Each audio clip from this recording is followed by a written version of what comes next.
طرح کی تعلیم حاصل ہوتی ہے۔ لگ بھگ اس وقت اس ادارے میں 6ٹھی کلاس تک کی تعلیم ہو رہی ہے اور ساتھ میں عالمیت کا کورس بھی ہو رہا ہے، اور میرے علم کے مطابق لگ بھگ اس وقت اس میں 400 یا 500 سے زائد طلبہ تعلیم حاصل کر رہے ہیں۔ اس کے علاوہ ایک تحریک علماء ہند بہت ہی فعال تحریک ہے، اور امت اور ملت کے لیے ہر وقت اس تحریک کے بینر تلے حضرت کوشاں رہتے ہیں اور کچھ نہ کچھ فلاح و بہبودی والے کام انجام دیتے رہتے ہیں۔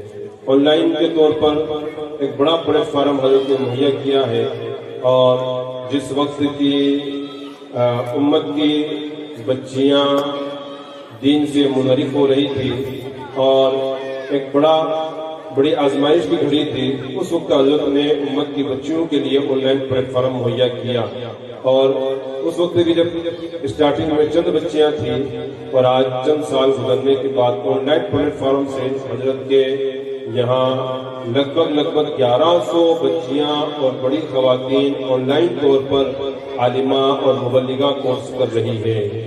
اس کے ساتھ ہی پھر جب یہ کامیاب ہوا تو پھر نوجوان بچوں کے لیے حضرت نے آن لائن عالم کورس شروع کیا، اور لگ بھگ اس وقت آن لائن عالم کورس میں بھی ایک بڑی تعداد نوجوانوں کی ہے جو اس وقت آن لائن گھر بیٹھے بیٹھے عالم کورس کر رہے ہیں اور عالم دین بن رہے ہیں۔ گائے بگائے کبھی فرض علوم کورس، کبھی کوئی اور کورس، اس طرح کے courses on line plate form سے حضرت کرواتے رہتے ہیں اور ہوتے رہتے ہیں۔ اس کے علاوہ کئی ساری کتابیں ایسی ہیں کہ ان کتابوں کے ہندی ترجمے کیے ہیں، اور کئی ایسی کتابیں ہیں جن کتابوں کو حضرت نے لکھا ہے اور تصنیف کیا ہے۔ اور اس وقت ہندوستان میں اگر دیکھا جائے تو جو ہندوستان کی فضا پر چھائے ہوئے ہیں اور اس وقت سب سے زیادہ جن حضرات کی ڈیمانڈ ہے ان میں حضرت علامہ مفتی خالد وجود صاحب کی غلام اصباحی کی ذات بابرکت بھی ہے، کہ ہر وقت اس وقت اگر کوئی نام اور کوئی شعرا سننے میں آ رہا ہے تو وہ ایک ہی نام سننے میں آتا ہے کہ واقعی مفتی صاحب کمال کر رہے ہیں، کام بھی کمال کا کر رہے ہیں، باتیں بھی کمال کی ہوتی ہیں، اور ساتھ ہی ساتھ حضرت کا بیان بھی کمال کا ہوتا ہے۔ البتہ اسے دل کے کانوں سے سنا جائے اور نہایت غور و فکر کے ساتھ سنا جائے تو احساس ہوتا ہے کہ شاید ایسا بیان پہلے ہم نے کبھی نہیں سنا۔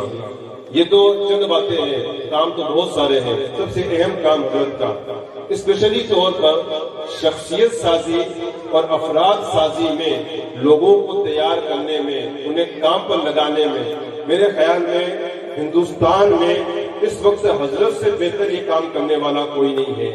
ایک مثال سمجھیے، میرا جیسا ناکارہ بندہ جو کسی کام کا نہیں تھا، پہلے پہل جب حضرت سے ملاقات ہوئی تو حضرت نے چند چیزیں پوچھی اور چند باتوں میں ہی اس قدر حوصلہ بڑھایا کہ پھر لگا کہ یار میں بھی کچھ ہوں اور کچھ کر سکتا ہوں۔ پھر وہ دن ہے کہ آج کا دن ہے، حضرت برابر تربیت کرتے رہتے ہیں، فکر دیتے رہتے ہیں اور آگے بڑھاتے رہتے ہیں، حوصلے بڑھاتے رہتے ہیں، اور جب بھی کہیں پھنستے ہیں تو حضرت سے رابطہ کرتے ہیں، لگتا ہے کہ ہماری ساری مشکلیں ایک آن میں حل ہوتی ہوئی نظر آ رہی ہیں۔ اسی لیے کوئی مانے نہ مانے، میں حضرت کو اپنا ہیرو مانتا ہوں اور اپنے لیے ایک آئیڈیل شخصیت مانتا ہوں، اپنے لیے ایک آئیڈیل شخصیت مانتا ہوں۔ اور واقعی دل کی بات ہے کہ کبھی کبھی جب سوچتا ہوں تو اللہ کا شکر ادا کرتا ہوں کہ واقعی میں رب نے ایک بڑا کرم کیا کہ حضرت جیسی مہربان شخصیت کو ہمارے حوالے کیا یا ہماری ملاقات کروا دی، اور یوں حضرت ہم جیسے ناکارہ لوگوں کو بھی آگے بڑھاتے رہتے ہیں۔ تو یہ ایسی عظیم شخصیتیں ہیں جو بہت کم پیدا ہوتی ہیں، لیکن افسوس یہ ہے کہ ہم لوگ صحیح طور پر قدر نہیں کر پاتے ہیں۔ یہ چند جملے تھے جو شاید حضرت کے تعریف کے حوالے سے یا حضرت کے تعارف کے حوالے سے ناکافی ہے، کیونکہ حضرت اس سے بھی کئی بلند و بالا شخصیت ہے۔ آئیے اب حضرت کا استقبال نعرہ تکبیر اور نعرہ رسالت سے کریں۔ نعرہ تکبیر، نعرہ رسالت، حضرت مفکر اسلام، جلسہ تقسیم انعامات، نعرہ تکبیر، نعرہ رسالت۔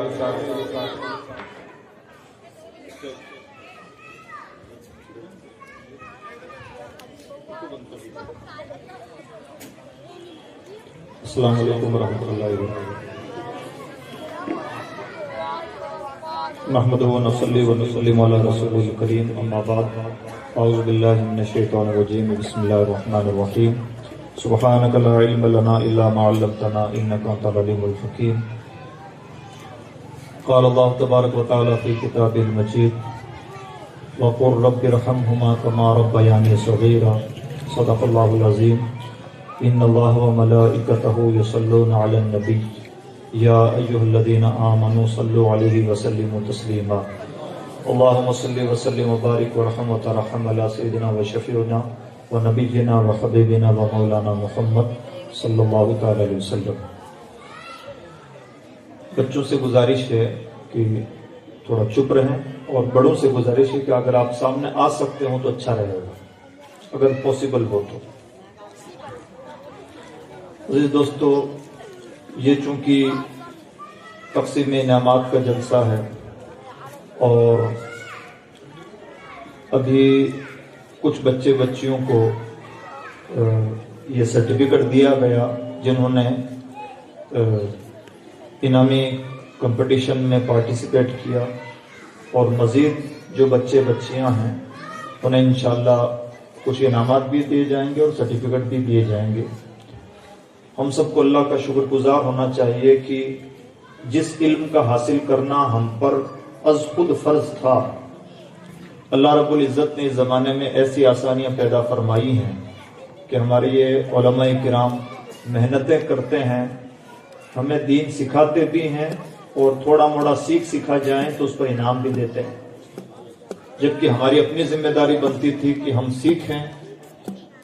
تو اس طرح کے لوگوں کا ہمیں شکر گزار بھی ہونا چاہیے، اور ساتھ ہی ساتھ ایسے لوگوں کا ہمیں سپورٹ بھی کرنا چاہیے۔ جو قوم نعمتوں کی قدر کرتی ہے اللہ انہیں اور زیادہ نعمتیں عطا فرماتا ہے، اور جو قومیں نعمتوں کی قدر نہیں کرتی دیر سویر ان سے نعمتیں چھین لی جاتی ہیں، اور ایسا ہمارے ساتھ خاص طور پر ہو رہا ہے۔ ہم جن حالات کا بھی رونا رو رہے ہیں، سچی بات تو یہ ہے کہ جب حالات غنیمت تھے تو ہم نے ان کی قدر نہ کی، تو آج اسی ناقدری کا بدترین خمیازہ بھگت رہے ہیں۔ اور اب بھی کچھ وقت ہے کہ ہم حالات کو بھی پہچانیں، اپنی ذمہ داریوں کو بھی پہچانیں، اور ہمارے لیے جو کرنے کے کام ہیں وہ کریں۔ امید ہے کہ اگر ہم نے اپنی ذمہ داریاں ایمانداری کے ساتھ نبھائیں تو اللہ رب العزت ہم پر فضل فرمائے گا۔ اب جو کرنے کے کام ہیں بہت ہیں، کچھ خاص کام ہیں جن پر ہم سب لوگوں کو زیادہ فوکس کرنا چاہیے، اور یہ جو جتنی بھی باتیں میں اب آپ کے سامنے کر رہا ہوں اس کو تقریر مت سمجھیے، بلکہ یہ یوں کہہ لیجیے کہ ہم بھائی بہن مل جل کے بیٹھے ہیں، سر جوڑ کے بیٹھے ہیں، اور کچھ ضروری موضوعات پر تبادلہ خیال کر رہے ہیں۔ میرے ذہن میں جو باتیں ہیں میں پیش کر دیتا ہوں، ان سے متعلق آپ کے ذہن میں کوئی سوال ہو تو آپ پیش کیجئے، اور کچھ باتیں بھلی لگیں تو ان پر خود بھی عمل کریں، اور کوشش کریں کہ دوسروں تک بھی یہ بھلی باتیں پہنچائیں۔ بطور امت اور اسپیشلی انڈین امت ہونے کے ناطے اس وقت ہمارے لیے جو کام کرنا بہت زیادہ ضروری ہے، ان میں سب سے پہلا کام ہے تعلیم کا، یعنی تعلیم پر ہم سب لوگوں کو بہت زیادہ توجہ دینی چاہیے۔ اور اس کا مطلب ہے ہمہ جہت تعلیم، چاہے مدرسے کی ہو یا اسکول کی ہو یا کالج لیول کی ہو، ہر طرح کی تعلیم پر ہم سب کو خوب توجہ دینی چاہیے۔ اور اس کا پھر مطلب ہے ہمہ جہت، یعنی اگر بچہ اسکول میں پڑھائی کر رہا ہے تو اسکول کی پڑھائی کا مطلب صرف یہ نہیں ہوتا کہ ہم نے اچھے اسکول میں اپنے بچے کو ایڈمیشن دلوا دیا ہے اور ٹائم ٹو ٹائم اس کی فیس جمع کروا دیتے ہیں، بلکہ ہماری ذمہ داری میں یہ بھی شامل ہے کہ ہم اپنے بچے کو ٹریک کریں کہ ہمارا بچہ سچ مچ پڑھائی کر رہا ہے یا نہیں۔ ابھی مغرب کے بعد کچھ احباب سے ملاقات ہوئی، ان کی باتیں سن کر مجھے خوشی ہوئی۔ انہوں نے کہا کہ ہم نے اپنے بچوں کو ایک اسکول میں ایڈمیشن دلوایا، اور ایڈمیشن کے بعد میں ہم اس نتیجے پر پہنچے کہ ہم نے تو بچوں کو پڑھنے کے لیے بھیجا تھا، لیکن وہاں پر بچوں کو کچھ شرکیات بھی سکھائی جا رہی ہیں. تو پھر ان کی غیرت نے انہیں ابھارا تو انہوں نے کسی ایسے اسکول میں ایڈمیشن دلوایا جہاں بچوں سے یہ خرافات نہیں کروائی جاتی. لیکن رونا یہ ہوا کہ اس نئے اسکول میں بچے کفریات یا شرکیات تو نہیں سیکھ رہے تھے لیکن وہ ٹھیٹ رتلامی بن گئے تھے. یعنی ان کے بول چال کا لہجہ اور وہی ادائیں سیکھ گئے تھے جو نہیں سیکھنی چاہیے تھی. تو کہہ رہے ہیں کہ پھر ہم نے سر پکڑ لیا کہ مہنگی فیس بھی دے رہے ہیں اور بچوں میں جو بات پیدا ہونی چاہیے نہیں پیدا ہو پا رہی ہے. انہوں نے اپنے واقعے کے طور پر سنایا, لیکن سچی بات تو یہ ہے کہ ہمارے لیے رونے کا مقام ہے. ایک طرف جائیں تو ایمان سے ہاتھ دھونا پڑتا ہے اور دوسری طرف آئیں تو کوالٹی سے ہاتھ دھونا پڑتا ہے. اب ایک اچھا انسان جائے تو کہاں جائے؟ اور یہ وہ کام ہے جو ہم سب کو مل جل کے کرنا چاہیے. ساتھ ہی انہوں نے کہا کہ ہر سماج کے اسکول ہیں, ہمارے سماج کا نہیں. فلاں سماج کا اسکول, فلاں کا اسکول, فلاں کا اسکول نام لینے کی ضرورت نہیں. آپ تو اسی شہر کے باشندے ہیں اور یہ سچ ہے کہ ہمارا اسکول نہیں. اور اس لیے اسکول نہیں کہ ہمارے ہوٹل ہیں, اس لیے اسکول نہیں کہ اسکول میں ہماری دلچسپی ہے ہی نہیں. اور یہ کسی بھی قوم کے پسماندہ ہونے کی بدترین نشانی ہوتی ہے. اس لیے اچھے اسکول قائم کریں. اچھے اسکول پہلے سے قائم ہیں تو ان میں کوالٹی دینے کی کوشش کریں. اپنے بچوں کو اچھے اسکولوں سے جوڑیں اور بچے جس اسکول میں بھی پڑھائی کر رہے ہیں انہیں ٹریک کرتے رہیں کہ پڑھائی سچ مچ اچھی ہو رہی ہے یا صرف مینٹین ہے. یہ بھی ایک دقت ہے. پڑھائی اچھی ہونا ایک الگ چیز ہے اور پڑھائی شو کرنا ایک الگ چیز ہے. اگر بچہ کچھ لرن کر رہا ہے, بچہ کچھ گرو کر رہا ہے, آگے بڑھ رہا ہے, اس کے اندر کوالٹی پیدا ہو رہی ہے, مبارک. اور اگر ایسا نہیں ہو رہا ہے تو ہمیں چاہے بچے پر نظر کرنی پڑے, چاہے اسکول پہ نظر کرنی پڑے, چاہے فیس پہ نظر کرنی پڑے, چاہے پورے اسٹرکچر پر نظر کرنی پڑے, ہم سب کو اس کا علاج تلاش کرنا چاہیے. سیم یہی باتیں اپلائی ہوتی ہیں مدرسوں پر. یہ بھی کسی نے بتایا تھا کہ 3 سال تک حافظ صاحب بچے کو ٹیوشن پڑھاتے رہے اور 3 سال میں سچی بات تو یہ ہے کہ ٹائم ٹو ٹائم حافظ صاحب کی فیس تو جاتی رہی, بچے کے پاس کچھ نہیں گیا. مجھے لگتا ہے کہ اس سے بری بات کچھ نہیں ہو سکتی. اور اللہ نہ کرے جس کسی نے بھی ایسا کیا اس کی آخرت کو برباد کرنے کے لیے وہی ایک بچہ اور وہی ایک ٹیوشن کی فیس کافی ہے. اگر ہم نے کہیں کا نمک حلال نہیں کیا, کہیں کی تنخواہ حلال نہیں کی, تو اس سے زیادہ بری بات کچھ نہیں ہو سکتی. آئیے آپ یہاں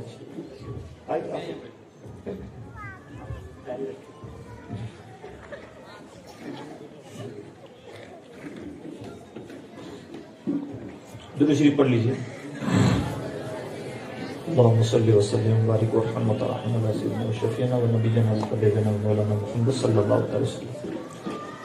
تو اس سے بری بات کچھ نہیں ہو سکتی کہ اسکول یا مدرسے سمجھوتے کرنے لگ جائیں. بلکہ رونے کا مقام یہ, اسکول تو سمجھوتے کرتے ہی تھے اس لیے تو بازار تھے.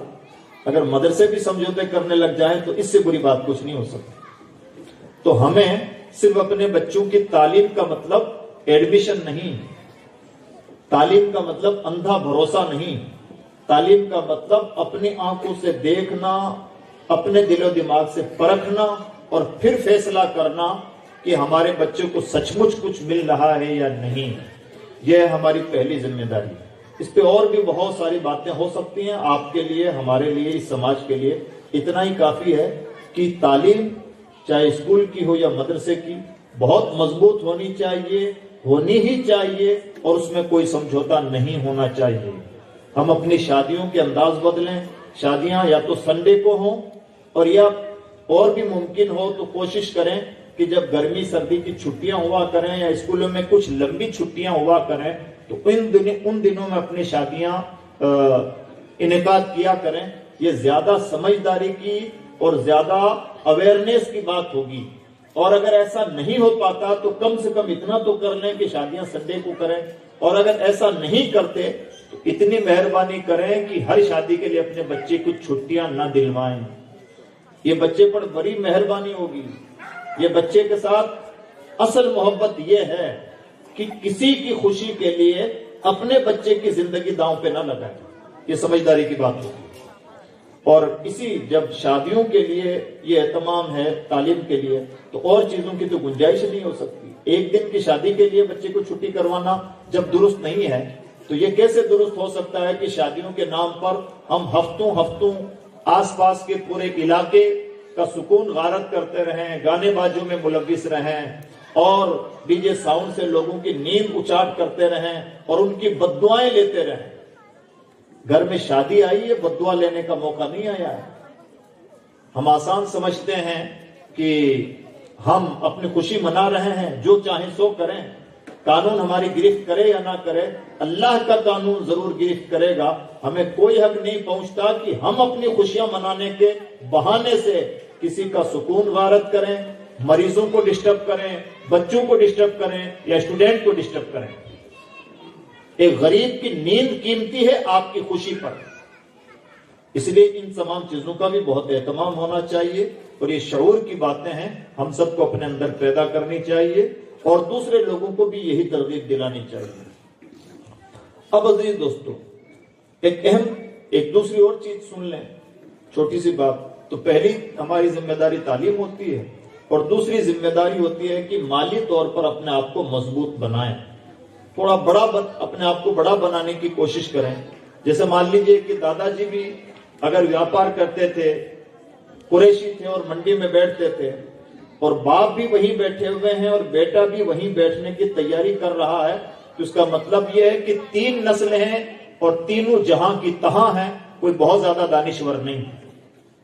اور اگر باپ دادا جہاں تھے، باپ اس سے آگے لے گیا اور پوتا اس سے ایڈوانس لیول پر لے گیا، تو اس کا مطلب یہ ہے کہ جیسے دنیا کی ترقی ہو رہی ہے، آپ کی بھی ترقی ہو رہی ہے۔ ورنہ یہ تو مانا جائے گا کہ رتلام میں پہلے پل نہیں تھے، اب پل بن گئے، اور پہلے ہر گھر میں لائٹ نہیں تھی، اب لائٹ پہنچ گئی، لیکن سیم ٹائم یہ مانا جائے گا کہ آپ کے گھر میں عقل کا اندھیرا پہلے بھی تھا، اب بھی ہے۔ شہر کی ترقی ہو رہی، آپ کی ترقی نہیں۔ آپ کی ترقی آپ کی رفتار سے طے ہوتی ہے۔ دادا، بیٹا، پوتا، تینوں جنریشن ایک ہی جگہ کھڑے ہیں، اس کا مطلب رفتار دھیمی ہے، کوئی ترقی نہیں۔ اور بھلے شہر اندھیرے میں ڈوبا ہوا ہو، لیکن بیٹا باپ سے ایڈوانس اور پوتا ان دونوں سے ایڈوانس ہے، تو اس کا مطلب بھلے آپ کہیں پر بھی رہ رہے ہوں، آپ ترقی کی رفتار میں شامل ہیں۔ تو یہ لیول ہم سب کو بنانا ہوگا، اور یہ لیول بنانا پڑتا ہے تب بنتا ہے۔ بنا بنایا کھانا بھی حلق کے نیچے نہیں اترتا، جب تک کہ زبان نہ ہلائی جائے، تو پھر بغیر محنت کے کوئی قوم کیسے ترقی کر سکتی ہے۔ اس لیے مالی طور پر بھی اپنے آپ کو اپنے پاؤں پر کھڑا کرنے کی کوشش کریں، اپنے آپ کو مضبوط بنانے کی کوشش کریں۔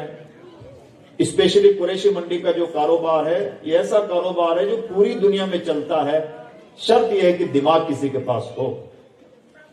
نہ اس مال کی طلب کبھی کم ہوئی ہے اور نہ اس کی کھپت کم ہے۔ ایسا ہو سکتا ہے کہ آپ کے اپنے شہر میں کمی زیادتی ہو جائے، لیکن آل اوور اس کی ڈیمانڈ رہی ہے، رہے گی۔ بیچنے والے کے پاس دماغ ہونا چاہیے، اور آج دماغ کا راستہ بھی تعلیم سے طے ہوتا ہے۔ اس لیے اپنے آپ کو مالی طور پر بھی مضبوط بنانے کی کوشش کریں۔ یہ 2 اہم باتیں تھیں جو میں نے گوشے گزار کی۔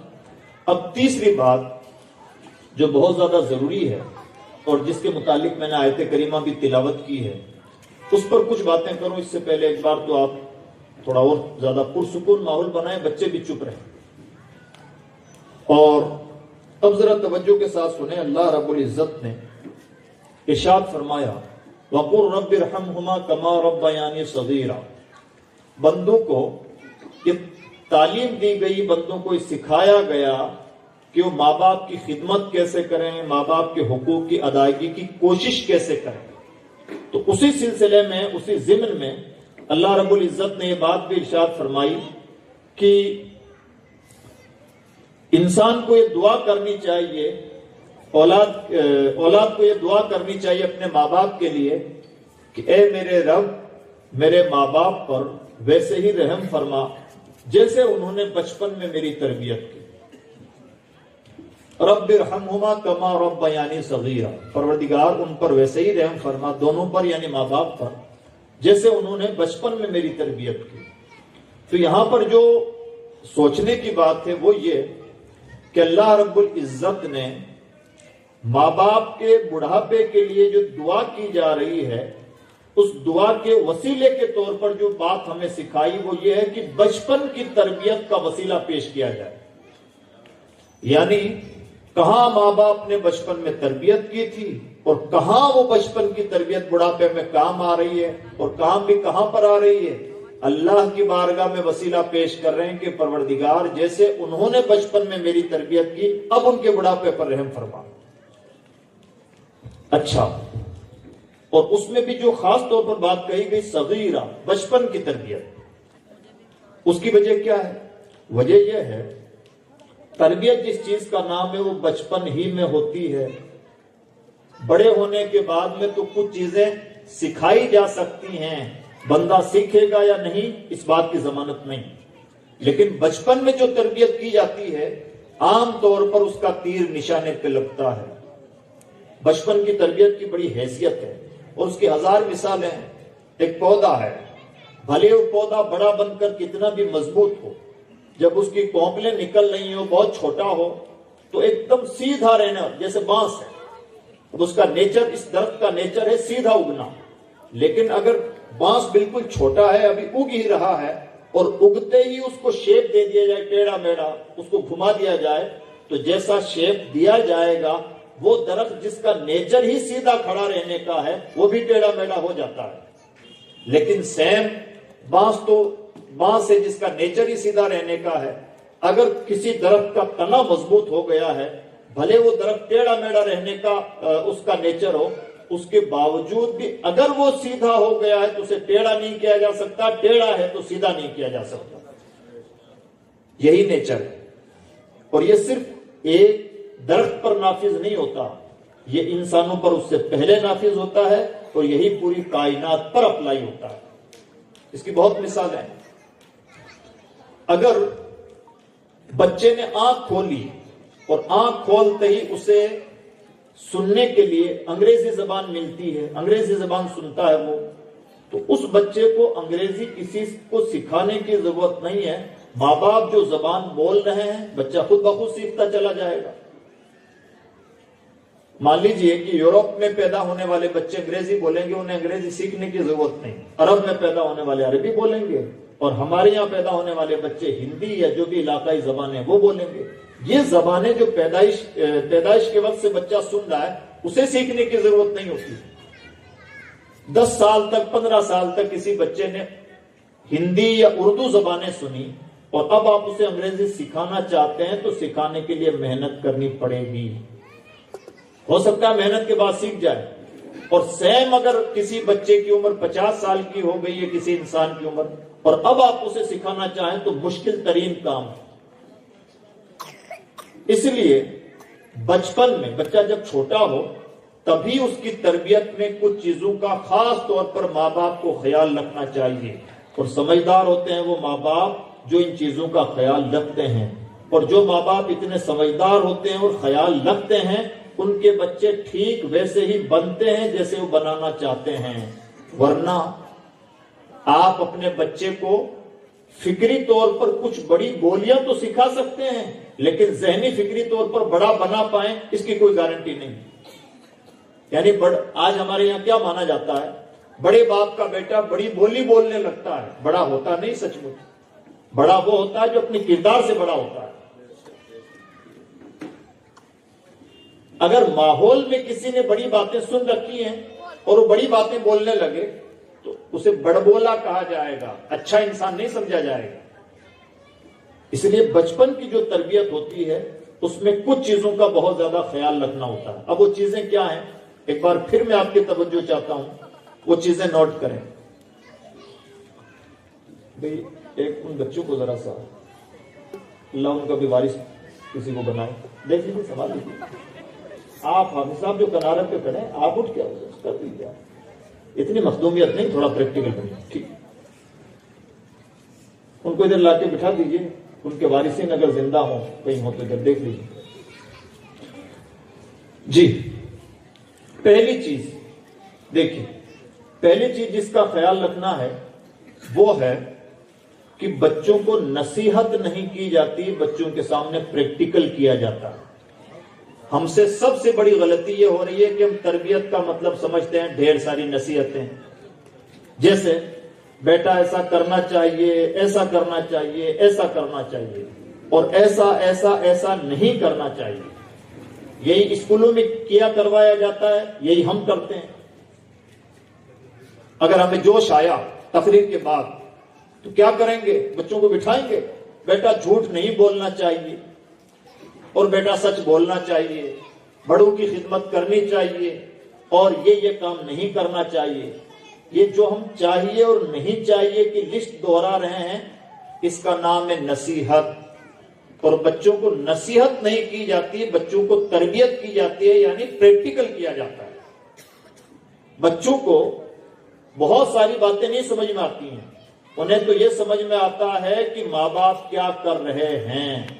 بچوں کو ہم نے تھوڑی کہا ہے کہ بیٹا تم انڈیا میں پیدا ہوئے ہو لہذا تمہیں ہندی بولنی ہے۔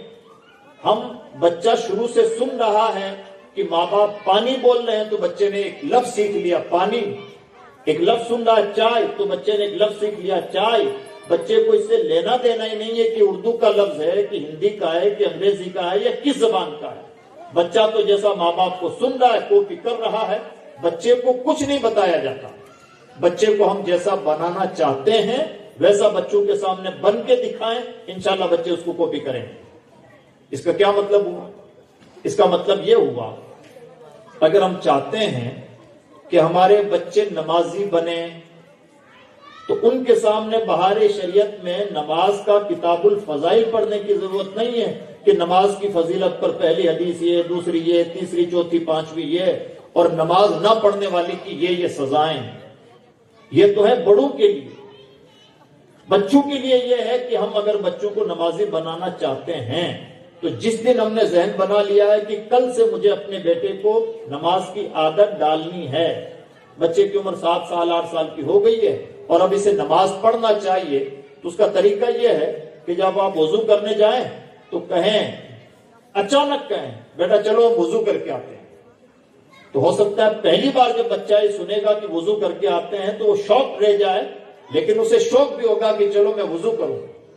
آپ جیسے وضو کر رہے ہیں بیٹا پہلے یوں ہاتھ دھویا جاتا ہے، پھر یوں کلی کی جاتی ہے، پھر یوں ناک میں پانی چڑھایا جاتا ہے، چہرہ دھلنے کا یہ مطلب ہے، اور مسح اس طرح سے کیا جاتا ہے۔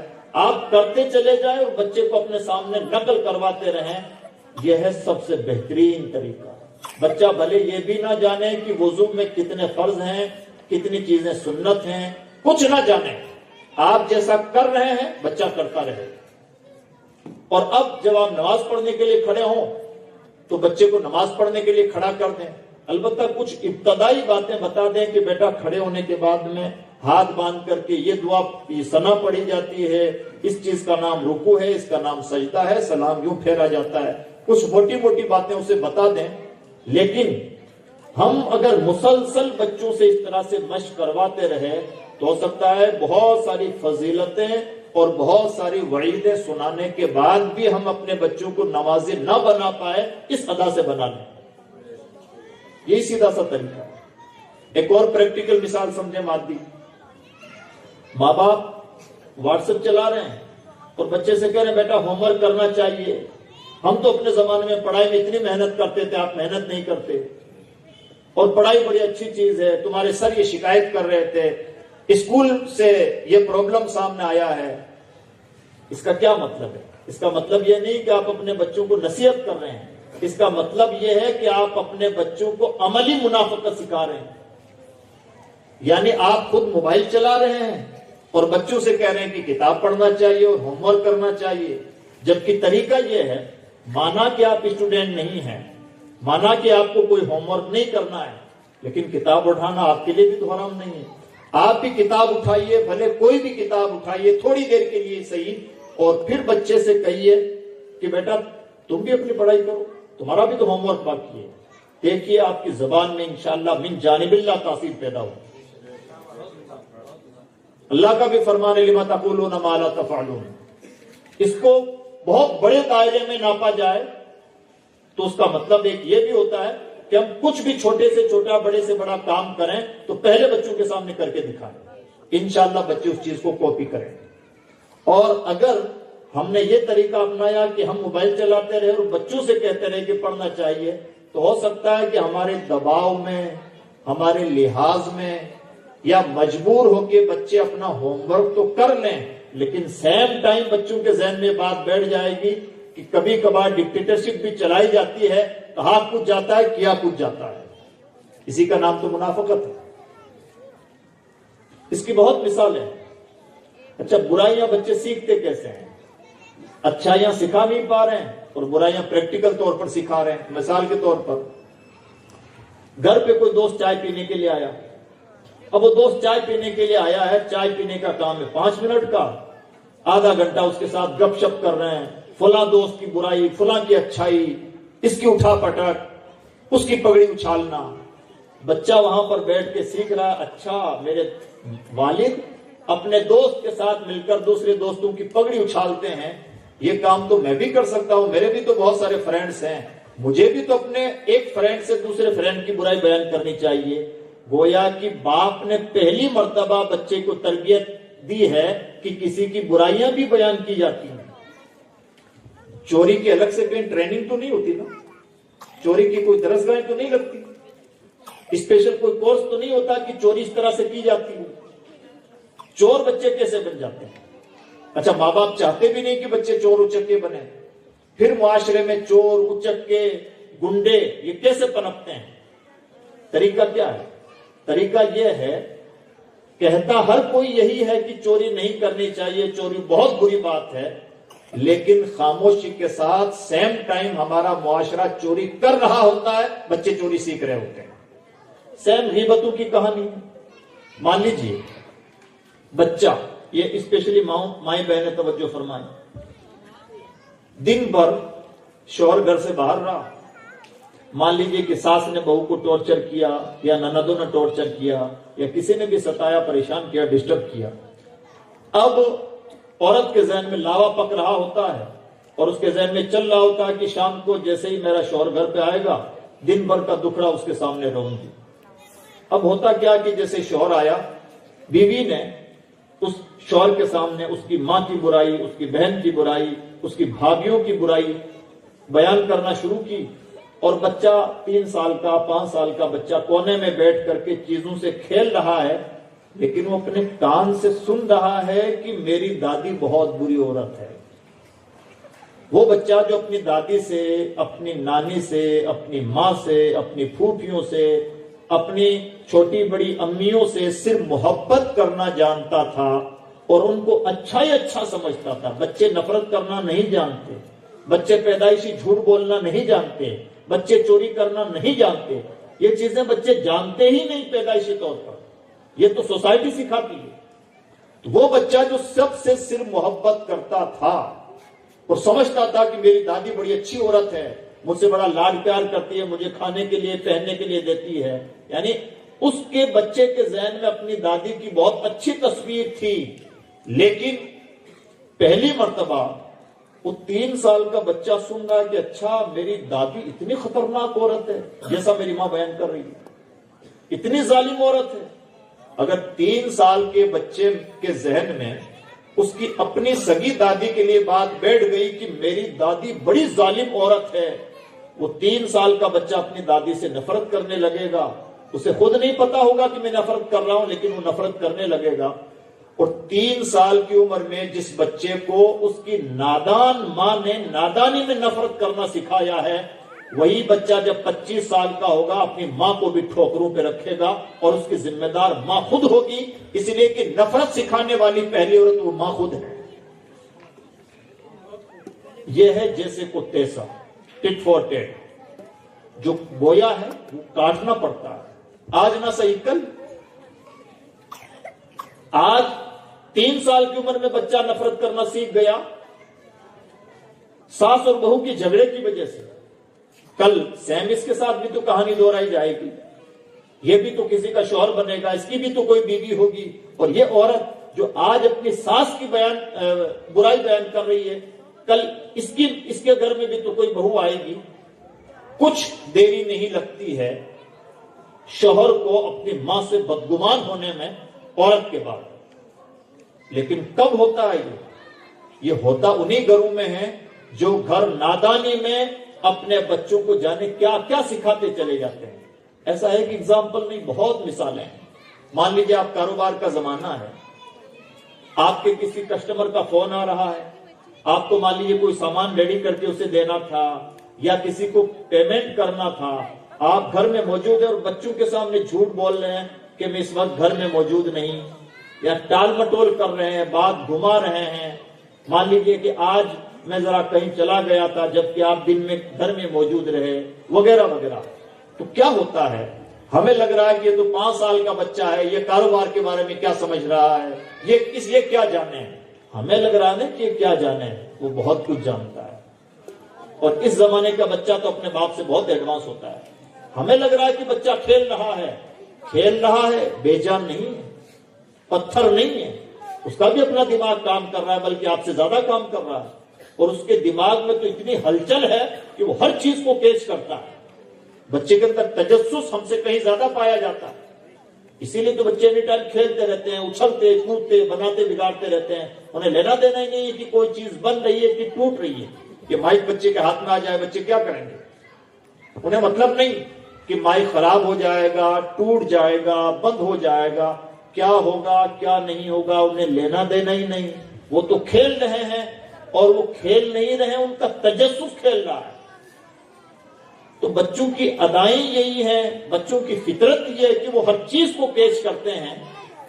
باپ گھر میں موجود ہو کے اپنے کسٹمر سے کہہ رہا ہے کہ میں گھر میں موجود نہیں. بتائیے بچے نے پہلی مرتبہ سنا، اچھا گھر میں موجود ہوتے ہوئے بھی ابا کہہ رہے ہیں کہ میں گھر میں موجود نہیں، اس کا مطلب سچ کے علاوہ جھوٹ بھی کوئی چیز ہے. پہلی ٹریننگ جھوٹ کی کس نے دی؟ باپ نے. باپ سے پوچھ لیا جائے، اچھا جب بچہ 10 سال کا ہو جاتا ہے، وہی باپ مولانا صاحب کے پاس چل جاتا ہے اور کہتا ہے مولانا صاحب کو تعویذ دے دیجیے، میرا بیٹا جھوٹ بہت بولتا ہے.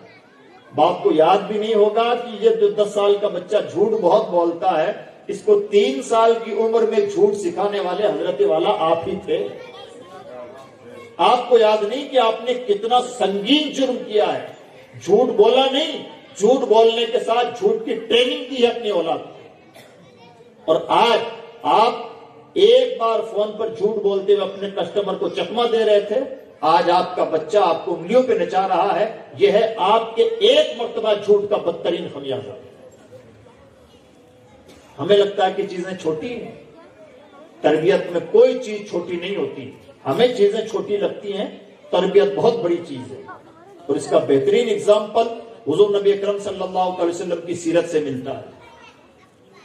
ہمیں کئی مرتبہ چیزیں چھوٹی لگتی ہیں. جیسے مان لیجیے بچہ اسکول گیا اور شارپنر چرا کے لے آیا، کسی نوٹ بک چرا کے لے آیا، کوئی پینسل چرا کے لے آیا.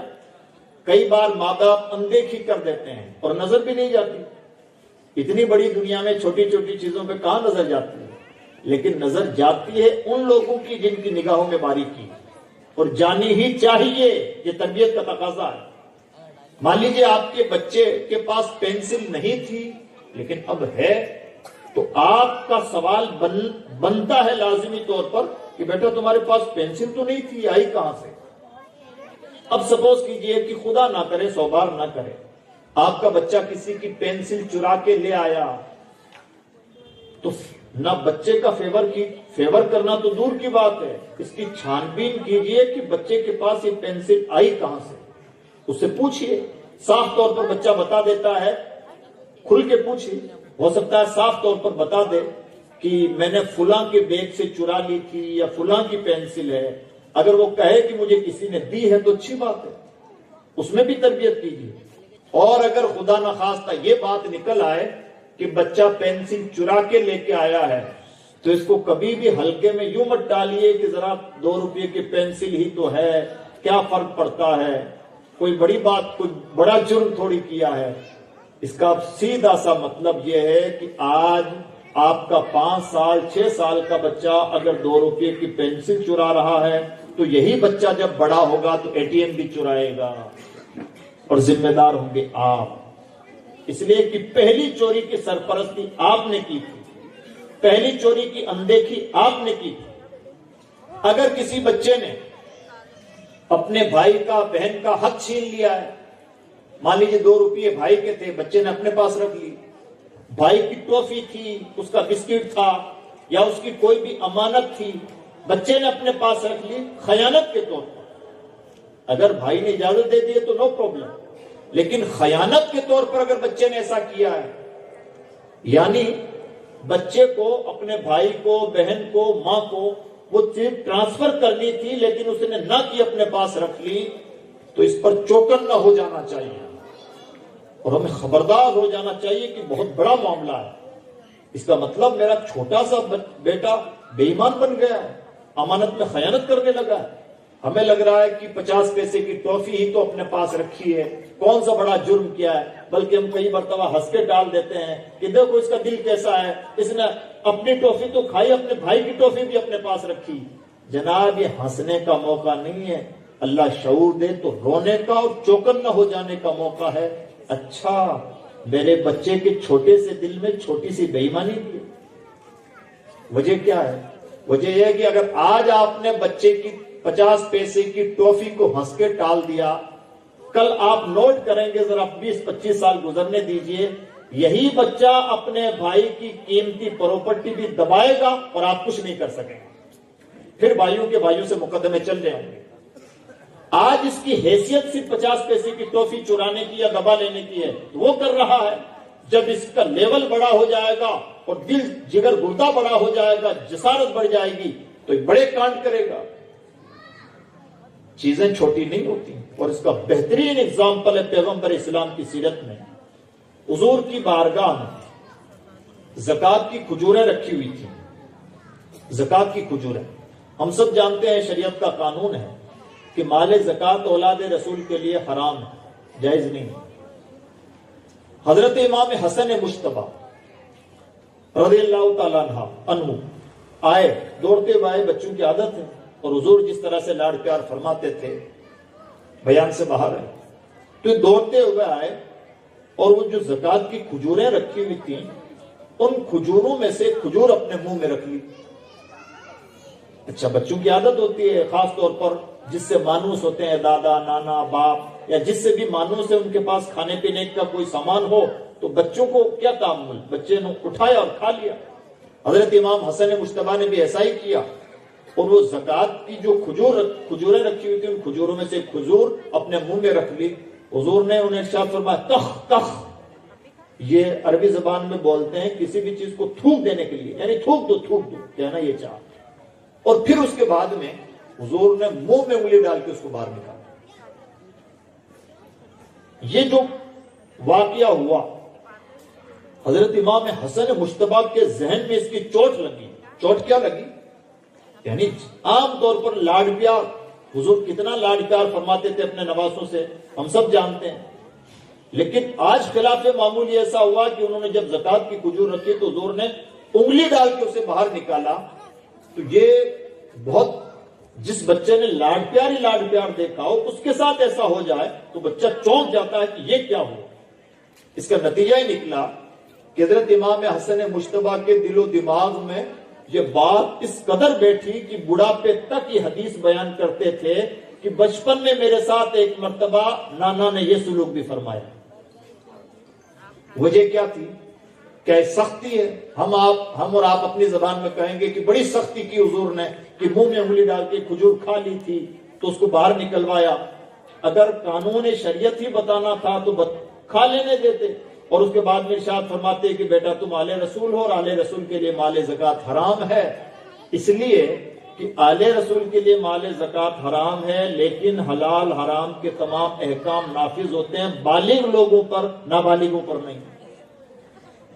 اس لیے کھا لینے دیتے اور بعد میں کہہ دیتے کہ بیٹا آئندہ اس سے پرہیز کرنا۔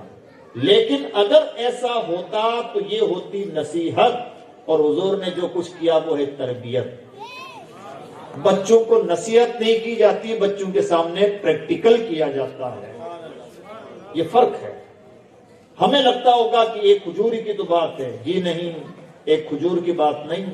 ایک کھجور کے بہانے حلال اور حرام کا پوری زندگی کے لیے کانسیپٹ سمجھا دیا گیا ایک بچے کو. یہ حضور نبی اکرم صلی اللہ علیہ وسلم کا انداز تربیت، اور یہ ہر موڑ پر یہ بات ہمیں نظر آئے گی.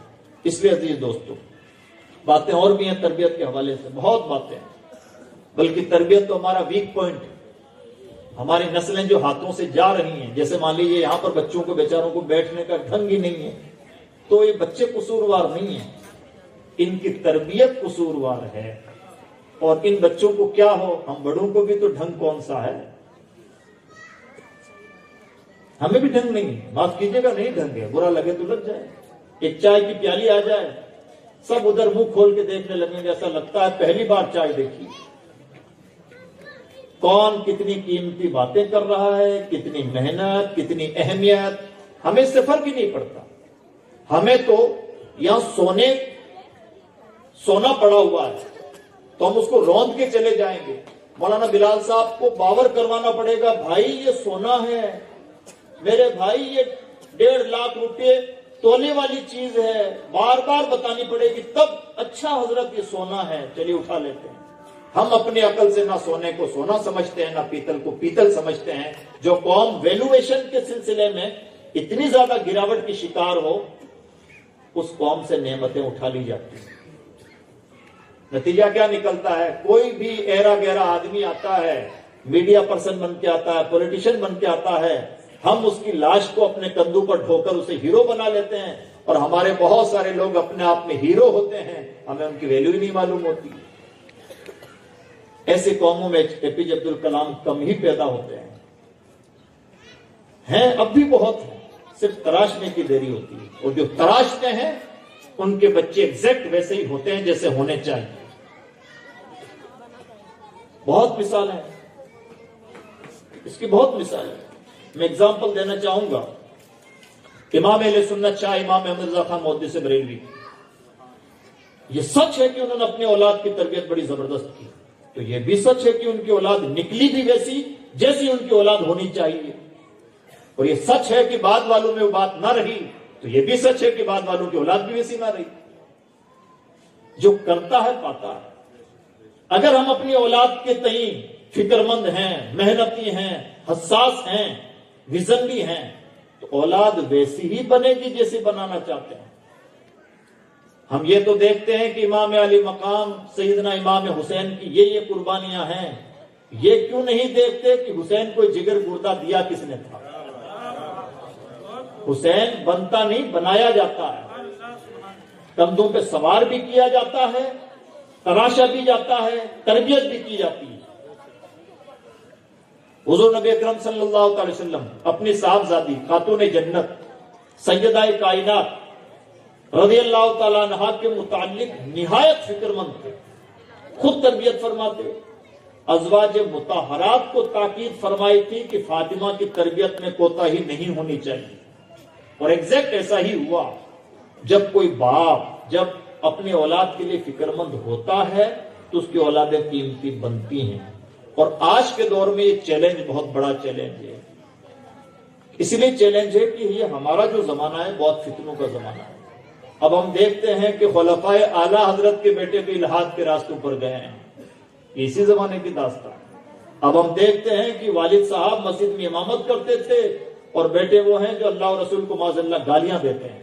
یہ زمانہ ہے، ایسا زمانہ. کوئی کسی زوم میں نہ رہے، کسی کی نسلیں محفوظ نہیں ہیں. نسلیں اس کی محفوظ ہیں جو اپنی نسلوں کو لے کے فکر مند ہے، جو تربیت کرتا ہے، جو وقت دیتا ہے، جو پہچانتا ہے. اگر ہم اپنے نسلوں کو آوارگی کے حوالے کر دیا، امید نہ رکھیں کہ ہماری نسلیں، اگر ہم اپنی دکان کو کھلا چھوڑ دیں تو ہم چوروں سے محفوظ نہیں سمجھتے. اپنی نسلوں کو بگڑے ہوئے معاشرے کے حوالے کر دیں اور امید کریں کہ یہاں بڑے قیمتی انسان پیدا ہوں گے، ایسا نہیں ہوتا ہے. آج کسی بھی انسان کو تذبذب کا شکار ہوتے ہوئے، تردد کا شکار، ارتداد کا شکار، الحاد کا شکار ہوتے ہوئے کچھ دیر نہیں لگتی. بہت مثالیں ہیں. اس لیے عزیز دوستو، اس سلسلے میں بہت زیادہ فکر مندی کی ضرورت ہے. اپنے بچوں کو ٹائم دیں. رات 10-11 بجے تک آپ کو سو جانا چاہیے تو سو جانا چاہیے. اور اس سے زیادہ باہر نہیں رہنا چاہیے تو نہیں ہی رہنا چاہیے. بڑا گیپ پیدا ہو گیا ہے اولاد کے بیچ میں اور ماں باپ کے بیچ میں، جس کو کمیونیکیشن کا گیپ بولتے ہیں. ماں باپ اولاد کو نہیں سمجھ پا رہے ہیں، اولاد ماں باپ کو نہیں سمجھ پا رہے ہیں. نتیجہ کیا ہے؟ ماں باپ کے گیت گائے جا رہے ہیں کہ ہماری اولاد بے وفا ہو گئی اور ہماری بات نہیں سنتی، انارکی کا شکار ہے. اولاد یہ کہتی جا رہی ہے کہ جناب میرے باپ تو بڑے سخت ہیں، ہماری بات کبھی سنی ہی نہیں، سنتے ہی نہیں، ہمارا مزاج ہی نہیں پہچانتے، ہمیں بولنے ہی نہیں دیتے. کتنا گیپ پیدا ہو گیا ایک گھر میں رہتے ہوئے. جس اولاد کو ہم نے پروان چڑھا کے بڑا کیا، اگر وہی ہماری بات نہیں سن رہی ہے تو اولاد بعد میں قصوروار ہے، ماں باپ پہلے قصوروار ہے کہ نوبت آئی کیوں. کون سی ایسی بیماری ہے جس کا علاج نہیں ہوتا؟ یہ بھی یاد رکھیں، ہر چیز کا حل تعویذوں میں تلاش کرنا چھوڑ دیجئے. سب سے بڑے تعویذ آپ ہیں. اس لیے عزیز دوستو، اس سلسلے میں بہت زیادہ فکر مندی کی ضرورت ہے. اولاد کو ٹائم دیجئے، اولاد کو پڑھیے، ویسے ہی پڑھیے جس طرح سے کتابیں پڑھی جاتی ہیں. اولاد کی اداؤں کو سمجھیے اور ان کی برائیوں کو اچھائیوں میں بدلنے کی کوشش کیجیے. اگر آپ نے یہ چیزیں اپنائی تو انشاءاللہ آپ کی اولاد نہایت قیمتی ہو. آپ کے بچے کے اندر اچھائیاں ہیں، ان کی حوصلہ افزائی کیجیے. بچے کے اندر برائیاں ہیں، توہم میں لگے رہیے کہ کب موقع ملے اور اس برائی کی اصلاح کر سکیں. بہت اگزامپل ہے. مثال کے طور پر آپ کا بچہ جب بھی کوئی مہمان آتا ہے تو دوڑ بھاگ کر کے مہمانوں کی خدمت کرتا ہے. اس کی حوصلہ افزائی کیجیے. حضرت قبلہ مفتی یوسف صاحب آپ کے یہاں تشریف لائے، ان سے سر پہ ہاتھ رکھوائیے اپنے بچے کے، دعائیں دلوائیے اور بچے کو سنا کے تعریف کیجیے. حضرت اس بچے کو دعا کر دیجیے، میرا بچہ جب بھی گھر میں کوئی مہمان آتا ہے تو بھاگ کر سب سے زیادہ یہی خدمت کرتا ہے. حضرت تو 5 منٹ چائے پینے کے لیے آئے، نہ ان کے پاس بہت زیادہ وقت ہے، نہ آپ کے بچے کی گاتھا انہیں یاد رہے گی، لیکن ایک چائے کی پیالی کے بہانے اگر آپ سمجھدار ہیں تو آپ نے اپنے بچے کی اس اچھائی پر مہر ٹھونک دی. آئندہ آپ کا بچہ انشاءاللہ ایسا مہمان نواز بنے گا کہ پورے معاشرے میں مثال دی جائے کہ مہمان نوازی اس کی طرح کرنی چاہیے. ہم چیزوں کو چھوٹا سمجھتے ہیں، تربیت میں کوئی چیز چھوٹی نہیں ہوتی، نہ کوئی اچھائی چھوٹی ہوتی ہے نہ کوئی برائی چھوٹی ہوتی ہے. الٹی گاتا ہے. حضرت تعویذ دے دیجئے، صبح سے شام تک سمجھاتا ہوں، یہ موبائل کا پیچھا ہی نہیں چھوڑتا. ناک میں دم کر رکھا ہے. آپ کہہ رہے ہیں کہ آپ کی ناک میں دم کر رکھا ہے، لیکن آج چونکہ آپ نے حضرت کے سامنے بچے کی برائی روئی ہے تو ہو سکتا ہے کہ ابھی تک تو آپ کی ناک میں دم تھا، اب پورے محلے کی ناک میں دم. یعنی دونوں آپشن ہیں ہمارے پاس. جس چیز کا ڈھنڈورا پیٹا جاتا ہے اس پر مہر لگ جاتی ہے. اگر آپ اچھائیوں کا ڈھنڈورا پیٹیں گے اچھائیوں پہ مہر لگ جائے گی، برائیوں کا ڈھنڈورا پیٹیں گے برائیوں پر مہر لگ جائے گی. ماں باپ پر ڈیپینڈ کرتا ہے کہ انہیں اپنے بچوں کو اچھا بنانا ہے یا برا. میں آپ سے کہوں کہ آپ اپنے بچوں کو چور بناتے ہیں، آپ کہیں گے مولانا صاحب کیسی بات کر رہے، توبہ توبہ، ہم اپنے بچوں کو کیسے چور بنا سکتے ہیں؟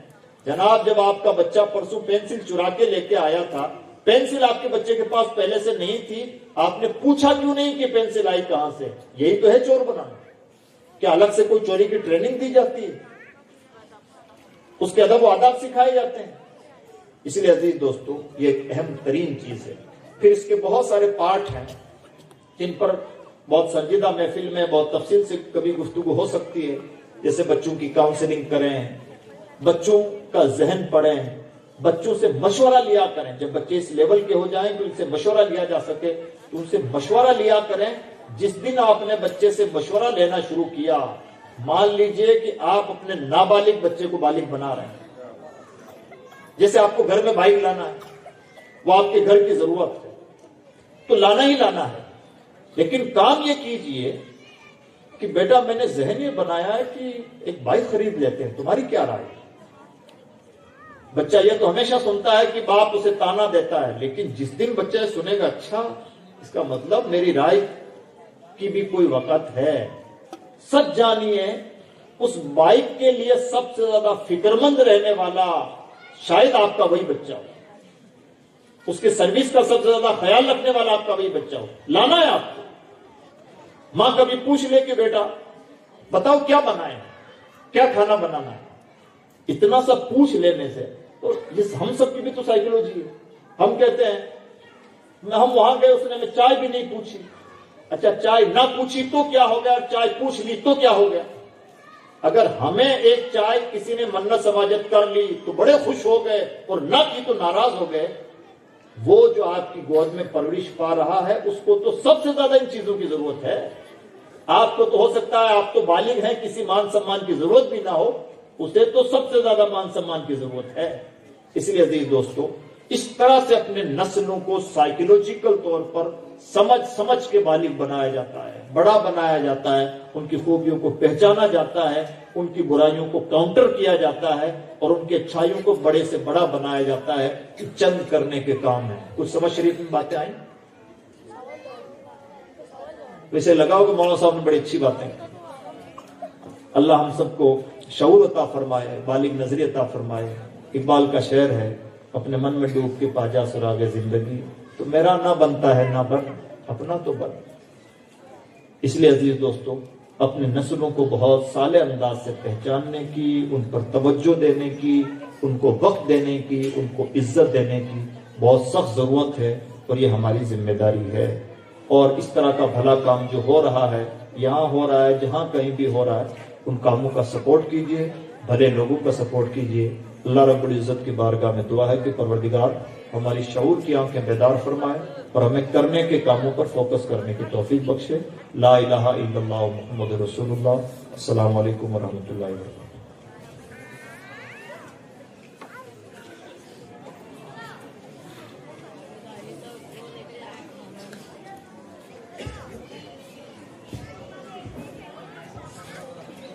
ماشاءاللہ مفتی صاحب اللہ کی بہت ہی قیمتی باتیں آپ حضرات سماعت کر رہے تھے. امید ہے اللہ تعالیٰ ہمیں توفیق عطا فرمائے اور ہم عمل کریں.